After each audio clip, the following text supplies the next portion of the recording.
Selamat siang. Kami dari kelompok 4 membahas tentang peran ayah terhadap perkembangan dan psikologi anak. Kami dari kelompok 4 terdiri dari saya sendiri, Aquarius, Martani Gina, Calvin, dan Sahana.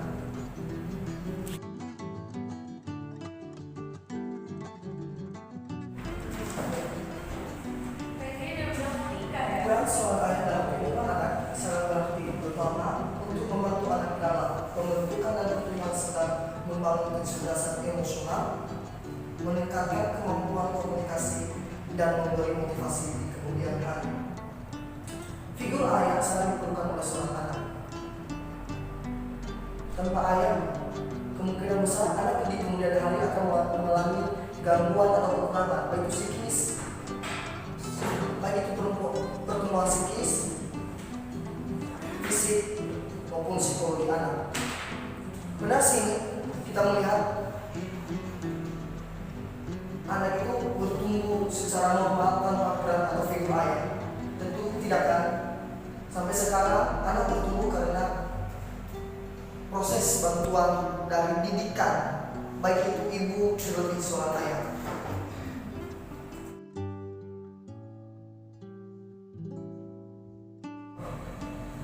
Yang kedua itu ayah dan bayi baru lahir. Memberi rasa aman dan nyaman pada bayi guna mendorong perkembangan otak anak yang sehat. Peran ayah di saat bayi tumbuh berkembang tidak hanya dirasakan atau tidak hanya ibu saja yang berperan di saat lahir. Ayah juga mengambil bagian dalam proses pertumbuhan bayi, sehingga dari proses pendidikan seorang ayah terhadap bayi akan membangun proses perkembangan otak anak yang sehat.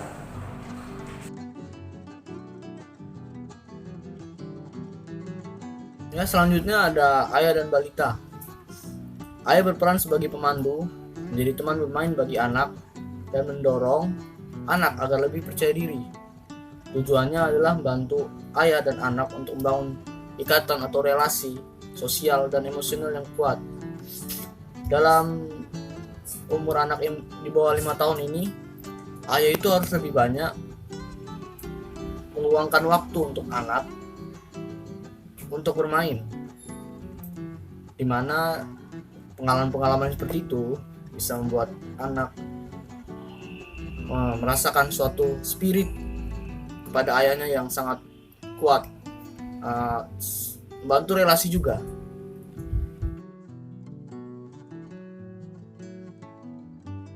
Terus selanjutnya lagi ada ayah dan anak usia sekolah. Ayah mendorong anak untuk lebih mandiri dan percaya diri. Ayah juga harus menunjukkan perilaku yang baik pada anaknya. Contoh mendorong anak untuk lebih mandiri itu seperti mungkin biarkan anak dulu menyelesaikan masalahnya sendiri.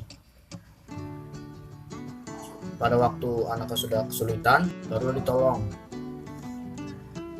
Pada saat mengerjakan PR juga, ya anak harus mengerjakan sendiri, karena tidak mungkin saat sekolah ayah terus membantu anaknya.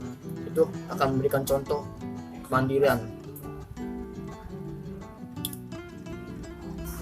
Ayah juga harus menunjukkan perilaku yang baik pada anaknya. Tidak boleh ayah memberikan contoh yang negatif kepada anak, karena anak ini sangat cepat merekam hal-hal dari eksternalnya. Jangan cepat mencontoh orang-orang, dimana jika hal itu negatif, dia akan menjadi suatu pribadi yang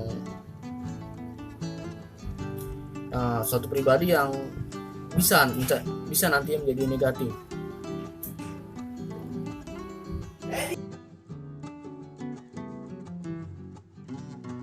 Akan mencoba melanjutkan penjelasan dari materi kami, yaitu peran ayah bagi anak.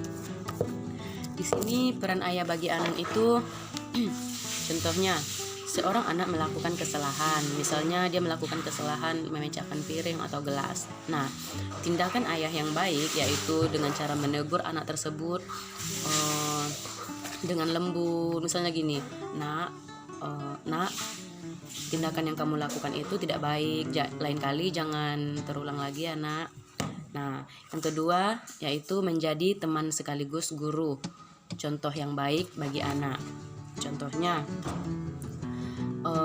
ayah menjadi teman bermain yang baik bagi anaknya, seperti ayah melakukan permainan fisik yang membuat anak bersemangat dan gembira.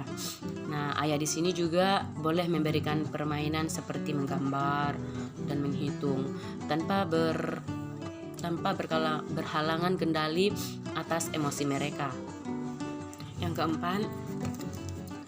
keempat yaitu mendukung dan mengembangkan potensi yang ada dalam tubuh anak. Misalnya gini, ayah harus menjadi figur dalam kepemimpinan rumah tangganya. Ayah harus bertanggung jawab, menafkahi, melindungi. Dari situlah anak akan mencontoh ayahnya. Nah, kemudian yang terakhir, memberi contoh kepemimpinan, membuat anak menjadi individu yang disiplin dan mandiri, mengajar anak dan bersosialisasi di lingkungan, dan mengajarkan berpikir rasional logis. Nah, yang pertama itu adalah memberi contoh kepemimpinan. Memberi contoh kepemimpinan itu maksudnya adalah ketika anak sudah beranjak dewasa. Nah, ketika anak sudah beranjak dewasa, anak harus diberikan pekerjaan rumah. Pekerjaan rumah di sini maksudnya adalah pekerjaan rumah itu harus diberikan tergantung usia anak tersebut. Misalnya menyuruh anak, tolong ambilkan ibu itu, tolong ambilkan ibu ini gitu. Kemudian yang kedua,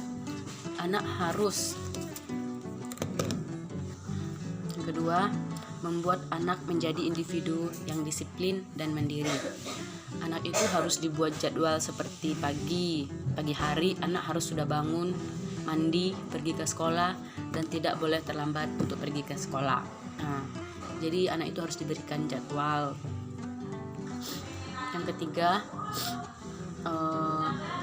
mengajarkan anak bersosialisasi di lingkungannya. Misalnya gini, anak itu harus diikut sertakan dalam kegiatan lingkungan seperti bermain bersama teman sebayanya dan bergotong royong.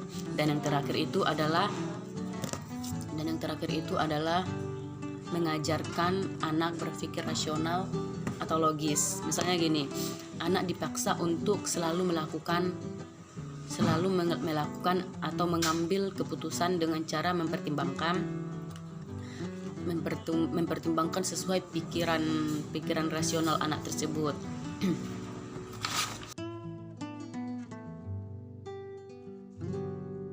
Kemudian peran ayah bagi psikologi anak.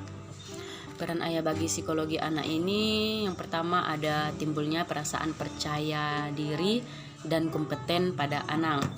Misalnya gini,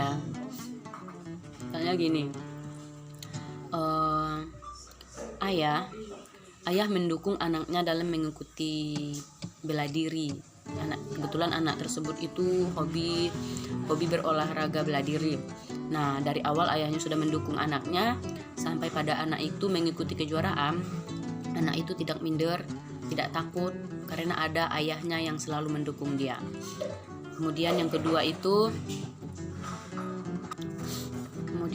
itu ada menumbuhkan kebutuhan anak, hasrat berprestasi pada sang anak. Misalnya gini ya,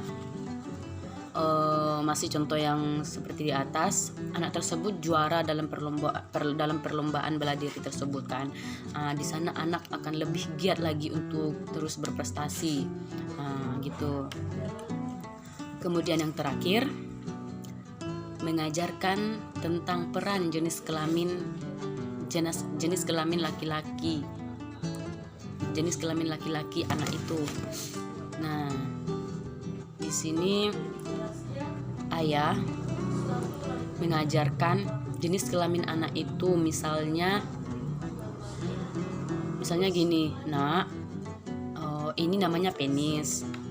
Penis ini tidak boleh dipegang oleh siapapun, ya, baik itu teman, adik, atau siapapun juga. Sekian dari saya, terima kasih.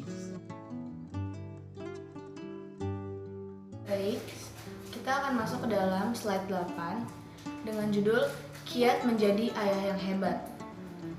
Poin pertama adalah meluangkan waktu yang cukup untuk anak dan keluarga.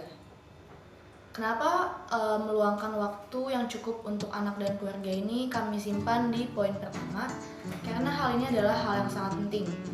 Lewat meluangkan waktu yang cukup untuk anak dan keluarga, maka ayah akan bisa bermain dengan anak, dan di dalam bermain dengan anak itu akan ada interaksi ayah dan anak.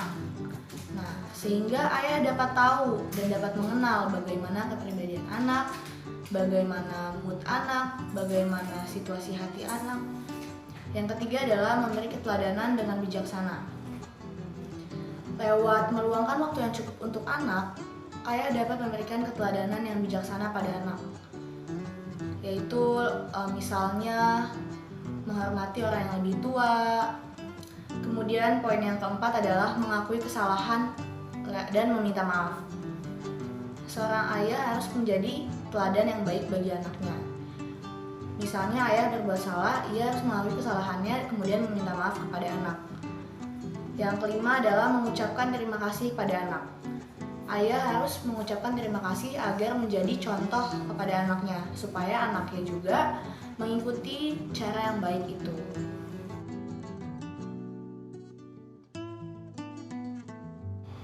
Kita masuk ke slide 9. Secara psikologis, seorang anak belajar soal aman tidak amannya lingkungan itu dalam berhubungan dengan dunia atau self and social anxiety itu dari ibunya. Tetapi anak dapat belajar nilai-nilai dan prinsip itu diperoleh dari ayahnya. Nah, biasanya figur laki-lakian atau maskulinitas, sang ayah akan menjadi role model. Jadi maskulinitas ayah ini akan menjadi role model untuk anaknya. Soal prinsip, soal integritas, dan soal mengambil keputusan dalam tantangan hidup. Nah, di slide 9 ini kami mencantumkan hasil riset dari University of Michigan mengenai fatherless atau anak yang tidak memiliki peran ayah. Pertama, 63% anak akan mengalami masalah pada psikologinya atau psikisnya. Misalnya anak merasa gelisah, kemudian suasana hati anak tuh cepat berubah seperti swing mood, jadi cepat nangis tapi tiba-tiba ketawa gitu. Atau fobia, anak mengalami fobia, dan ada kemungkinan anak mengalami depresi. Yang kedua, 56% anak memiliki daya tangkap di bawah rata-rata. Yang ketiga, 43% anak agresif terhadap orang tua. Jadi agresif itu anak juga bisa cepat cari perhatian sama orang tua. Ya. Kita masuk ke dalam slide 10. Di dalam slide kami menulis Father's Day without Dad. Jelas dari gambar bahwa ada seorang anak kecil yang memperlihatkan muka yang sedang sedih. Nah, di Indonesia sendiri mengenai Hari Ayah itu jarang diangkat. Biasanya di Indonesia itu yang diangkat adalah hanya Hari Ibu. Mungkin ada sebagian orang, cuman ini tidak common atau tidak umum. Nah, tapi Father's Day sendiri di negara luar banyak dilakukan. Nah, kami ambil salah satu contohnya itu di negara luar. Nah, Father's Day ini mempengaruhi juga psikologi anak yang tidak memiliki ayah atau tidak memiliki peran ayah dalam hidupnya. Tidak memiliki peran ayah bisa berarti karena ditinggal ayahnya walaupun ayahnya masih hidup, entah orang tuanya cerai, atau ditinggal ayahnya meninggal, atau bahkan tetap memiliki ayah tetapi ayahnya ini sangat disibukkan dengan kesibukannya sehingga seolah-olah tidak memiliki ayah. Nah, Father's Day Without Dad ini membuat anak menjadi kesulitan menyikapi emosinya dan kekosongan yang muncul dalam dirinya.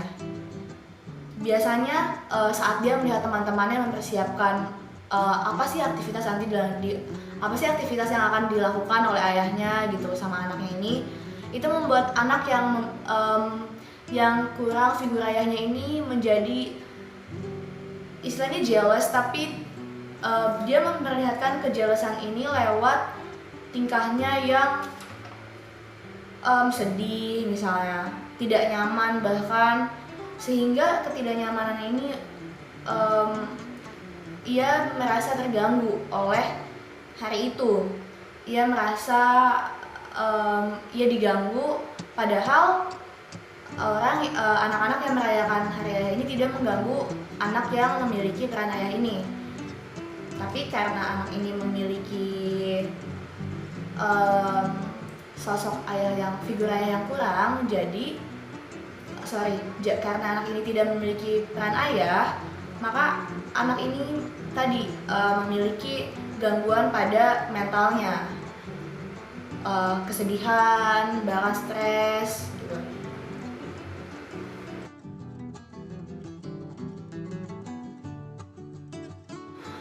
Kita masuk ke dalam slide 11.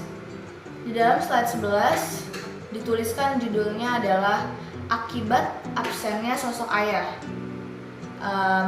Anak yang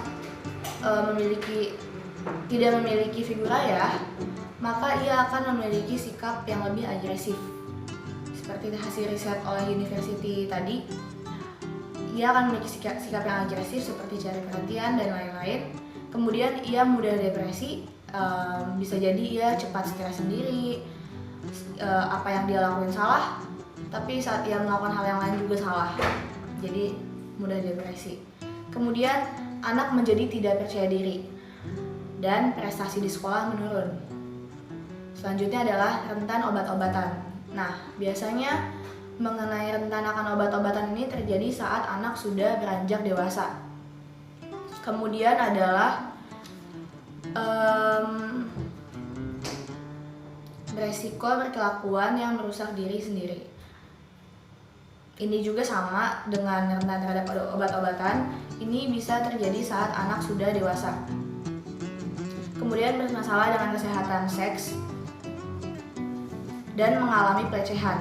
Nah, karena anak mengalami masalah dengan seks, ini biasanya juga saat besar ya, maka ia akan mudah mengalami pelecehan.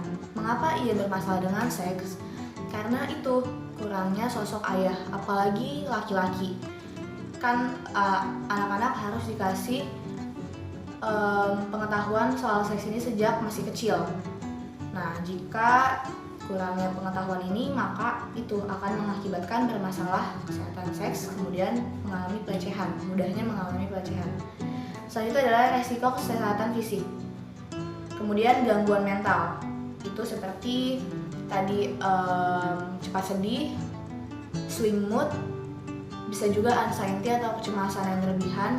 Bahkan saya sendiri mempunyai teman yang memiliki figur ayah yang kurang. Akibatnya ia memiliki gangguan mental yaitu anxiety, sehingga sedikit-sedikit ia bisa melukai dirinya. Nah, selanjutnya setelah gangguan mental adalah kurang bertanggung jawab. Anak yang tidak memiliki figur ayah, maka ia akan menjadi kurang bertanggung jawab karena tidak ada yang mengajarinya. Kemudian saat bergaul, ini juga terjadi saat anak bertambah usia. Kemudian sulit berteman. Kenapa sulit berteman? Karena anak ini memiliki sikap yang tadi mempunyai gangguan mental, sehingga ia mudah dijauhi oleh teman-temannya, sehingga ia juga susah memilih teman. Nah, karena ia sulit berteman, maka ia sulit untuk mempercayai orang lain. Karena ia sulit mendapatkan teman juga, maka ia juga sulit untuk mempercayai orang lain. Kemudian pengakuan diri yang salah atau aktualisasi diri yang salah. Misalnya, semua temannya harus mengikuti semua maunya, atau anak ini merasa dihargai saat ia memiliki hal-hal yang sama dengan temannya, misalnya barang. Jika teman memiliki benda A, maka ia memiliki benda A, maka ia akan menjadi sama gitu. Padahal kan belum tentu begitu. Kemudian penyimpangan kepribadian. Nah, ini juga tidak jauh beda dengan gangguan mental.